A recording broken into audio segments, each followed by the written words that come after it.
সাত নং সবকে আমরা আল ইসমুল মাউসুল নিয়ে কথা বলবো। আল ইসমুল মাউসুল যে, যিনি, যারা, যেগুলো, যাকে, যাদেরকে এই ধরনের অর্থে ব্যবহৃত ইসমকে আল ইসমুল মাউসুল বলা হয়।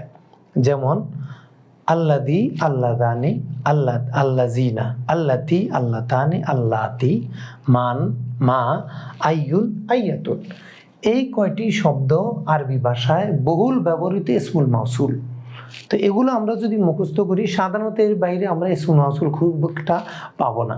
এই ইসমুল মাউসুলগুলো যদি মুখস্থ করি তাহলে আমরা মারিফার আরেকটি প্রকার শিখে ফেললাম।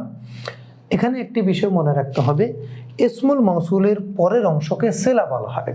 এটা নাহর একটা পরিভাষা।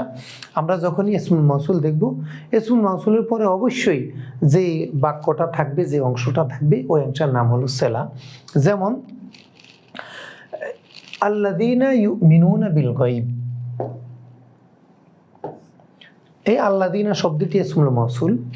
আল্লাযীনার পরে ইউমিনুনা বিল গায়ব যে অংশটি এসেছে, ইউমিনুনা বিল গায়ব অংশটি আল্লাযীনা ইসমুল মাউসুলের পরে আসার কারণে এটার নাম হয়ে গেছে সেলা।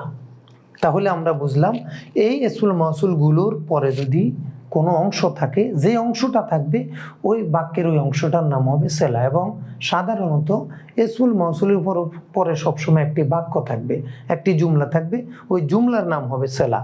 এখানে মনে রাখতে হবে ইসমুল মাউসুল তার সেলা মিলে কখনো পূর্ণ বাক্য হয় না, বরং পূর্ণ বাক্যের অংশ হয়। প্রিয় তলেবে ইলম, আপনাকে এই পরিভাষাগুলো, এই ছোট ছোট কথাগুলো ভালো করে মুখস্থ করে নিতে হবে। আপনি যদি এখন ওগুলো মুখস্থ না করেন, সামনের পড়াগুলো আপনার জন্য বোঝা হয়ে দাঁড়াবে। আর এগুলো যদি এখন মুখস্থ করেন তাহলে সামনের পড়াগুলো বোঝা আপনার জন্য সহজ হবে।